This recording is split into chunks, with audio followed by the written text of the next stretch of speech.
Okay. Express as you can the emotions that you have experienced during this time. Oh, well, we've experienced a wide array of emotions, and I think everyone does in an adoption process. First, you're trying to get all the paperwork done, and you're it's exasperating. So maybe it starts with, first is maybe excitement that you want to adopt, then maybe exasperation and getting all the paperwork done. And then you go into the waiting process and you wonder if you get picked, so you're going to worry a little bit. Then maybe when you get through this phase, then you do get picked, then you go into a different kind of waiting process, just hoping that, everything's okay, that the baby is born, like I think anyone who's also having a baby. Then of course there's going to be some concerns around the fact that whether the mother, is going to go through with the adoption. I mean, you're always hoping, and obviously in most cases it is the case, but you have concerns around that, and again around the health of the baby, and then just the joy of the baby being born and holding her in your arms for the first time. Michael? There's nothing to add to this, I think. What's it been like for you so far, Michael? Again, this is your second adoption opportunity, and to some degree it's been a little bit of routine with the collection of the papers, with the doctors. We knew where to go because we've been in Oregon before, go to the baby or us and buy everything again. So that's been kind of repeat. On the other hand side, this time we quote and unquote had to wait 48 hours until the birth mother decided to go through with the adoption. And so that was a period that we didn't have last time. So we were pretty anxious for 48 hours, but then when all the documents were signed, the birth mom surprisingly wanted to see us, and then we spent actually 3 very nice hours with her before we left the hospital. Did you do like phone calls or conferences at all with her? Our second adoption was a closed adoption. Okay. But we've left a room that if she would like to have it more open, then it could be more open. With our first birth mom, we were chosen shortly before the birth, only 48 hours before the birth, so there was no time for that. But when we got here, she decided she wanted to meet us. But it was all very uncertain for us in both cases till the last one. So what was working through that uncertainty like? Uncertainty in both processes? Yeah, sure. Yeah. Well, I guess in the first process it was a bit different because we were so shocked that when you're picked. I think you're always shocked when you're picked, particularly if you have to go, or even when you have been picked and it's just the moment to go because the baby's going to come.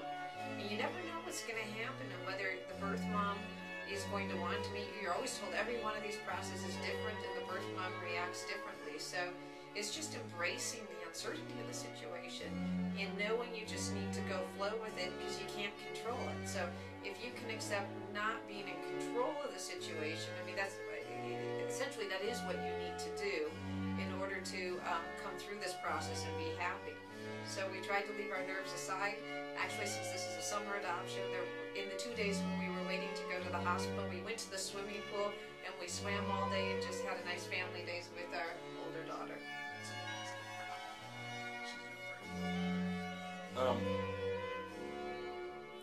What would you say, Michael, was what prepared you the most? How did you prepare yourself for adoption?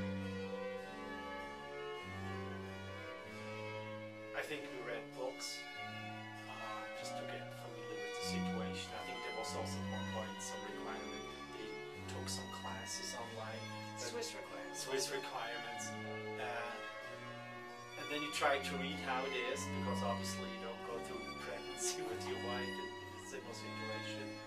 And then, I don't know whether you actually can prepare yourself. I think at first you try to hold yourself onto the paperwork, because that you can do, that you have under control. And then I think the rest then is the waiting period, and then your portfolio is shown to some mothers. You don't know so much, then obviously they might have chosen someone else. And then we got that phone call the first time at 6 o'clock in the morning, or it was an email and said please call at any time. And then we called, and then we had to make a decision within an hour, I think. It was a Thursday morning. We made the call, said yes, and then went to the office, cleaned everything up, went shopping, and left then on Saturday for the US. Would you add anything to your preparation process?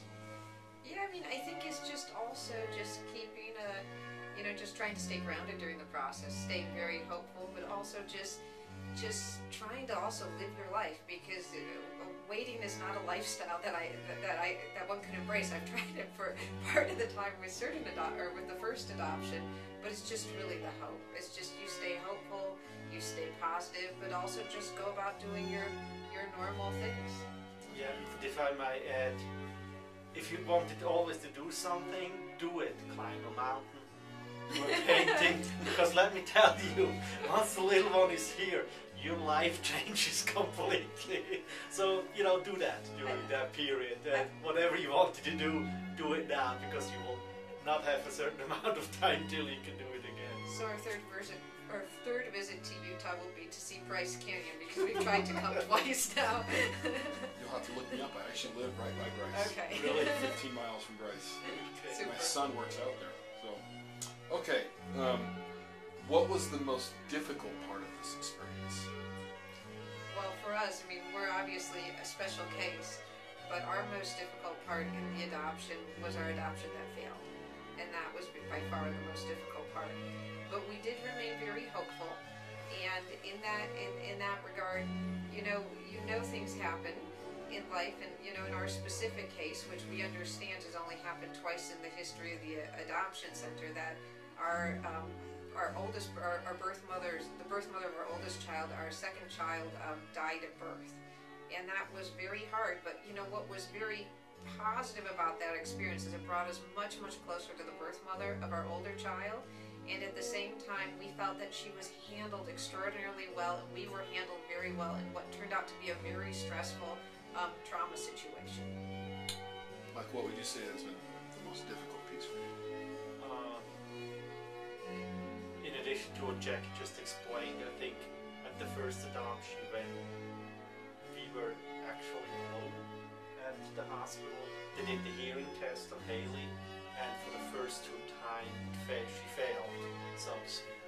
And then, but they called us and said, this is an old apparatus, or the baby's very young, and then everything turned out to be well. I think that was an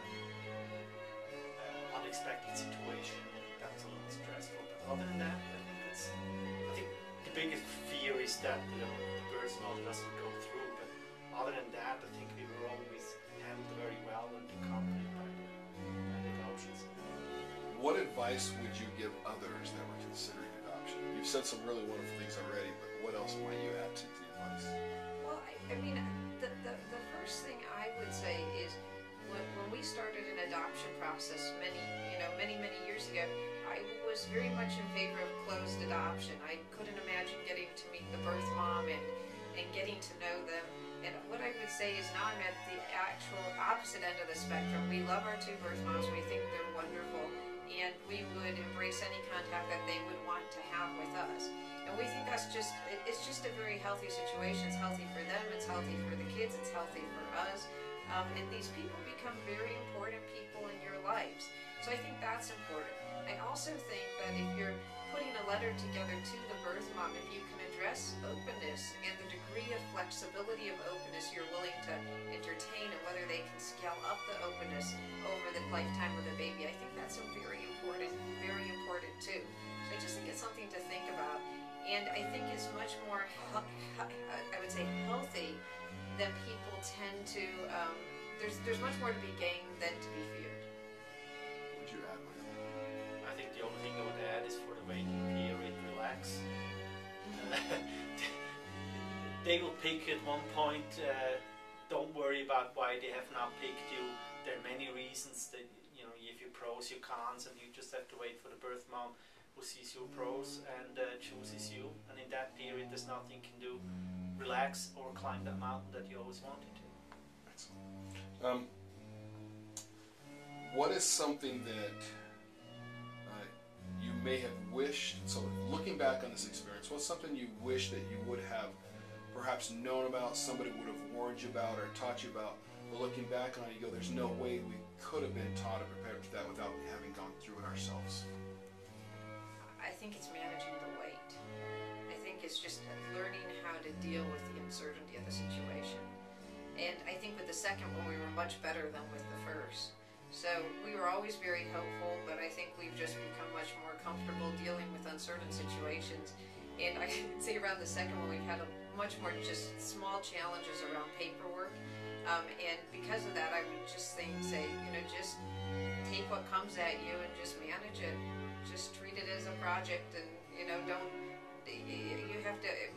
Save your emotional response for the child, and just handle the rest of the stuff as if it's any other routine thing that you need to handle. Yeah, stay flexible. Because as much as you wish that you could determine the process, you're not in the driver's seat. You have very good people who consult you, and the rest is relax, climb that mountain. Yeah, just live your life till you picked, and then.